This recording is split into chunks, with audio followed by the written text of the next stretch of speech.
listening to the Empowered Caregiver, and I am your host, Liza Hellenbrand. I'm here now with Allison Ronning of Soulfeggio Care Consultation and End of Life Doula Services. Allison provides End of Life Doula Services where she honors her clients' wishes and provides comfort and guidance during some of the most challenging times. Welcome, Allison. Thank you. Yeah, Allison, my first question for you that I'm dying to ask, no pun intended, is Sure, sure. what led you to this work? Great question. Uh, well, I was a therapist for almost 16 years prior to this. And so getting really comfortable with sitting with people in some of their deepest, darkest, most personal moments, a lot of emotions, such an array of emotions, and being able to sit with them, validate those emotions, move through those with them to be able to get to the other side. So that was my first foundation. Last year, I lost both my parents. They both passed away. My mom in March and my dad in November. So walking them through that, feeling very alone, feeling like I didn't have a whole lot of support, feeling like I was just in unknown territory. I learned a lot about what I needed and what I didn't get. And I gathered all of my experiences up and thought to myself, I can help people moving forward feel more supported, more educated, not so afraid, whether it's the patient or their family, to really feel like we can do this because we've got each other and we've got a whole host of support. Well, I am so sorry for your loss. I can't Thank even you. imagine, but this seems like an extremely valuable service. I read on the National End of Life Doula Alliance, they said there was nearly 1,300 death doula members across the country. They didn't have a date attached to that, but they did say that in 2019 there were only around 260. So, can you tell me more about how this fairly new type of healthcare profession came to be? Well, I'd like to point out the fact that we've been taking care of our loved ones at the end of their lives for since the beginning of time Ever, sure. and forever. And so when that medical model and new research and new studies came into play, some of that very personal, connective um, time with our loved ones when they're dying was kind of removed from our hands. People are dying a lot more often in hospitals when they'd really prefer to be dying in their own homes, surrounded by their families and with the things that they know and love. And so what I'm doing is, and what we're doing as end of life doulas, is really putting that sacred um, time with one another back in the hands of families and their loved ones. So I'd venture to say it's been going on for a really long time. It dropped down a little bit because of medical research and hospitals kind of coming about, but I think it's still really important for people to learn how to care for their loved ones throughout the entire process. Absolutely. And at what point would it be appropriate to bring in an end of life doula? That's a really great question. People ask me that all the time. They're like, "Well, end of life, does that mean like they're going to die tomorrow? That's the end, right?" And I'm like, "Whoa, we can do so much amazing work with people if we can get a referral way ahead of time. When somebody gets their diagnosis of a terminal illness, that's a great time to be able to slow down, take a breath, and think about the support you need and think about if you know about us, hey, end of life doulas are there from start to finish. So I like to say as soon as possible, um, connect with an end of life doula in your community, because I think about um, the shock phase when somebody gets a terminal diagnosis. That is like their world crumbling around them, what they thought they knew about who they were, what their life was going to look Mm. like. And so when we think about an end of life doula being able to be there and sit with people and their families in this new territory that they just didn't know was ever going to be kind of a thing for them, um, that can be powerful to sit and earn that trust and create that safe space for people to be able to, we're going to move forward with this, whatever this looks like, but we're going to do it together.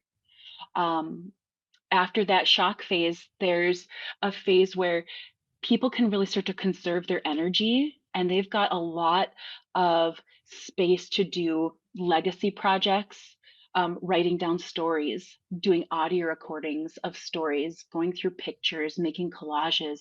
There's just so much stuff that in that phase of end of life that people can harness and connect with their loved ones. And so if you have an end of life doula there saying, do you want help writing your eulogy? Do you want help writing your obituary? It can be your voice coming through, and I just can help you write it down, and we can get it ready and get it done for you. When they have that energy and that headspace to be able to do that powerful work, it can really add to that acceptance and peace of that end of life. And then, Yeah. as people transition into more of the act of dying, um, that's another sacred, sensitive space for patients and families where it can be full of the unknown, fear, maybe regret, sadness. There's just so many feelings that people go through at the end of life that if you have someone there to bridge the gaps where maybe palliative care, hospice care can't do some of the social, emotional, spiritual things that an end of life doula can do because we've got the time. Um, that's an important thing that also adds to that acceptance and that peace and be able to peacefully let go. That makes a ton of sense, and, I just have a bazillion and one thoughts running through my Mm. head that I didn't even know existed until right now. So, I am Liza Hellenbrand. I'm the host of the Empowered Caregiver, and I am talking with Allison Ronning of Soulfeggio Care Consultation and End of Life Doula Services. So, I think despite people's best intentions, I'm sure not all things get handled well. Mhm. And since I was talking with my last guest, Dr. Brittany Lamb, about how people can be prepared to handle emergency medical situations with a loved one, I just wanted to ask, um, what can family members do to make this extremely painful time less difficult? I mean, do you have just some general tips or advice? Absolutely. To be able to have support to be as authentic and open and honest with each other as possible, it can be so, so helpful. I think about a hallmark of being able to have a peaceful ending is to be able to give forgiveness and get forgiveness. So if people can get in that space where they can say to each other, I know we hurt each other, or you hurt me, but I love you so much and I don't want you to go holding on to that kind of energy. I forgive you and I love you. Not everybody gets there, right? And sometimes the end of life is not peaceful, and there's maybe some lack of acceptance. But if people can move towards that space to be really honest with, I'm sad, I'm scared, I'm hurting right now, and to be able just to share that with each other, that can be really helpful for somebody to be able to let go and move on. Um, and advocate for yourselves and for your loved one who is dying. Sometimes that's scary. Should I pipe up? Should I say something? I'm kind of nervous to say something. If you're able to have a support person like an end of life doula there cheering you on and say, hey, you can ask these things. You absolutely um, can have these concerns and voice them.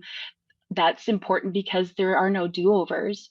So if you're able to at least say, we asked, we brought it up because it was important to us, um, that can give people a peace of mind that we did everything we could. We loved our person as much as we possibly could, and we advocated for ourselves and for them.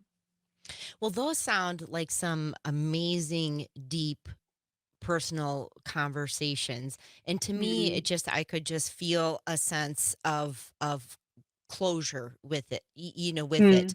And like you said, the legacy, what a way to be able to remember your loved one, and what a way for your loved one to know how you feel and think too, so that the unsaids are said. mm. If I got that correct, you are able through your services to Mm. navigate or facilitate some of those harder conversations. Absolutely, absolutely. Um, and it's really about being delicate and curious and thoughtful, where just because I have thoughts and feelings and, some info I'd love to give, it's not always the right time. And so to just really be able to sit back with gentleness and true curiosity and caring, then I can maybe start to facilitate a little bit of those conversations. Well, what about this? It would be lovely to end on a warm, loving kumbaya note, Mm, but some people have some real issues. I mean, some real absolutely. disagreements, some real things Mhm. dividing them. Um, is that something that you can tackle, or how do you get to a place where you can be both be at peace? And you're absolutely right. It's not like the movies where just like people leave in peace and families figure out their conflict within like a half hour, right? It's just not always like that. And so to be able to say, I wonder what it would be like if we had this conversation outside of the room. People can fight over their loved one who's laying here dying in their bed. Um, it's so to kindly put it out there. I wonder what we could do to move this conversation out of here because this space is really um, in need of peace. It's in need of some quiet. Um, Sometimes it works, sometimes it doesn't. Another thing is that not all patients go in peace. They have unresolved issues. I think about I think about veterans at the end of life. Some veterans really struggle with post traumatic stress disorder, continued feelings that are just so intense and strong that not everybody will find peace. What I like to do, what I like to share with family is to own that and say, you weren't able to find the peace you wanted. And I acknowledge that and I validate that. What I can do for you is speak your name when you're gone, and I can try and do good in your name to help you find that peace. And sometimes that's all we can do is what we can do moving forward to help bring that person peace by honoring them, celebrating their life, doing good deeds in their name to help that that peace be fulfilled even when they're not here anymore. Well, you had mentioned earlier about starting this process, and some people don't have the opportunity to even go through this process. But I did Mm, see on I believe it was the International Doula Service website, I can't remember exactly, that you can work with doulas after death as mhm. well. Is that correct? And what does that look like?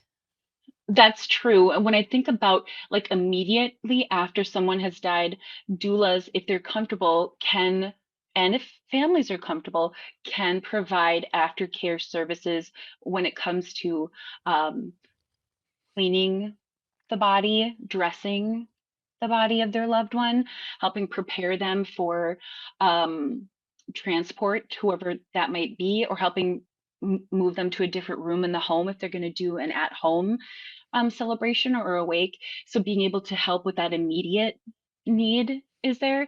But also, I think it's really important to be able to do bereavement care, to be able to keep checking in on people and not just, 3 months after, because you might be able to see a person at 3 months, but 6 months, 9 months, you can see a very different person.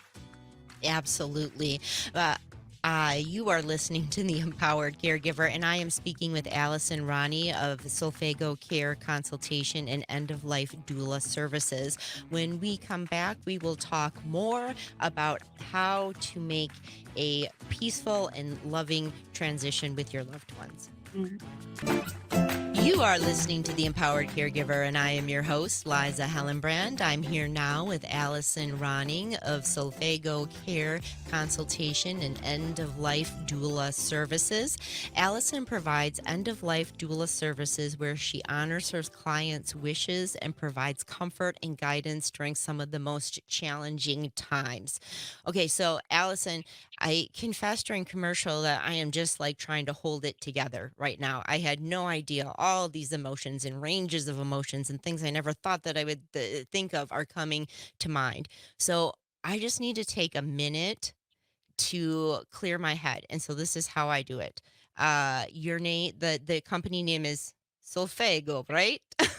So Okay. Solfeggio, yeah. Solfeggio, solfeggio. There See, you we go. practiced it so many times. So if I can just get back to my happy space, we can continue on. So I have Mm. Allison Ronning from Soulfeggio Care Consultation and End of Life Doula Services. Actually, that means something that you explained to me earlier. Can you let listeners know where the name came from?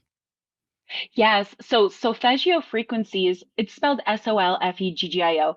And they're a specific kind of frequencies that when listened to, they're tones. It's not like lyrical music, but they're tones, and certain tones, some of the higher ones can lead to feelings of increased calm, increased balance, feeling more open to your emotions, and more open to different experiences. So when I listen to them personally, I get those feelings. I get that sense of calm and grounding and balance. And so I thought, what a great tool to be able to use with the people I work with, even as a background sounds, to be able to kind of balance out a room, get that energy kind of flowing in a really positive direction. And so I thought, I work with the soul. I work with not just the person's Mm. body, but I work with their soul too. So I did a little play on words. So solfeggio, I spell it Soulfeggio, because I really think it's important to put that soul of the person in the center of the room. So that's where I came up with it. I love it. Thank you for sharing Thank that. you. So I was on the International End of Life Doula Association website, and there were two things in the long list of services that you provide that really stuck out to me because, like I had shared, there's just so much right now that I've not thought about before ever.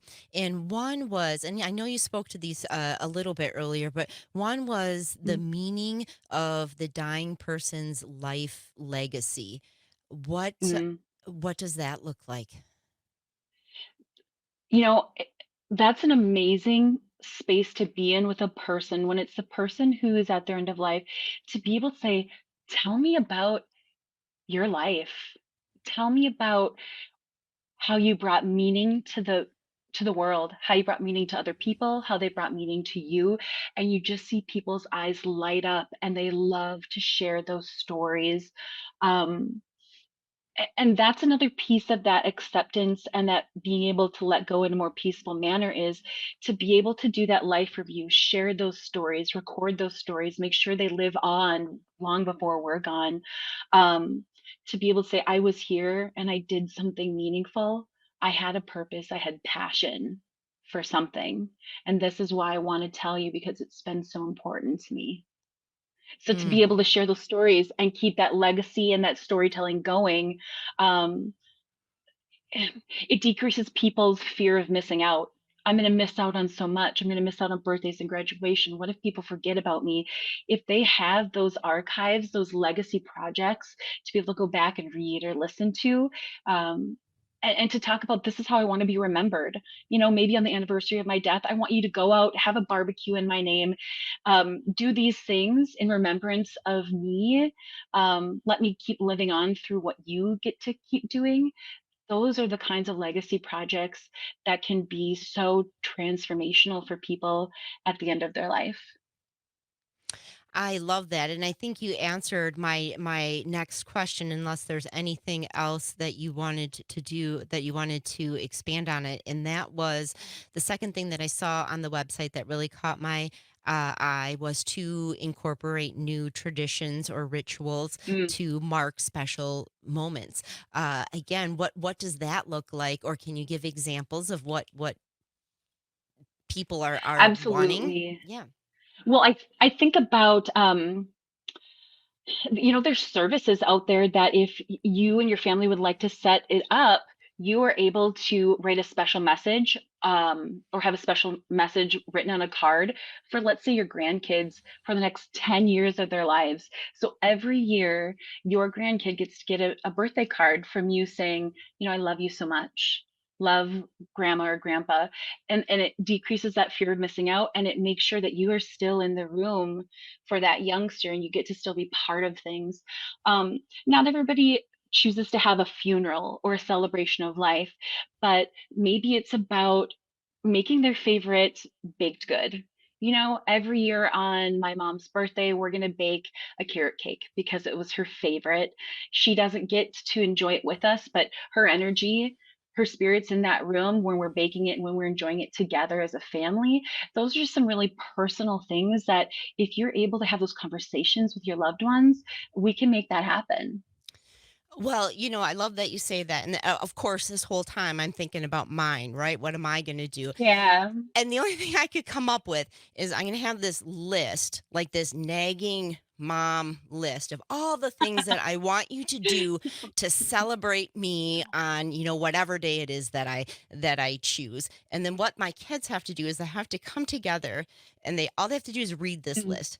Mom, you want us to do dun, dun, dun, dun. Nope, not going to happen. And then they can go about their way because I have a feeling like that's kind of about as good as it's gonna get for me. I don't know. But I just And wanna you know make what? There's no perfect way to do it. It's your way and your wishes, and to be able to at least share those with your family members so they can go out and hopefully um, connect with you in that way. yeah. Yeah. Well, is there anything else in these last few moments that I'm missing that you really want to share? You know what we need to do is we need to let people know how they can find you. Absolutely. So I do have a Facebook page. The keyword is Soulfeggio, so Soulfeggio. My picture will pop up right there. I give a lot of my own personal experiences. I find that that's one of the best ways to connect with people, is not just give information that I might find Right. somewhere, but really say, hey, this happened to me and this is my emotional experience with it. I know how tough it was for me, and I don't want it to be as tough for you as it was for me. So I want you to have support. So to be able just to share a lot of vulnerability and authenticity with people Yeah. has been a great way to connect. Well, I'll make sure that I put that up on my Facebook too, so people that are watching, or excuse me, listening, can find out where they can find you and how they can connect and how they can take part of your amazing services that you offer. You provide great services to society, so needed. And thank you so much for being with us tonight. Thank you. Absolutely. It's a pleasure.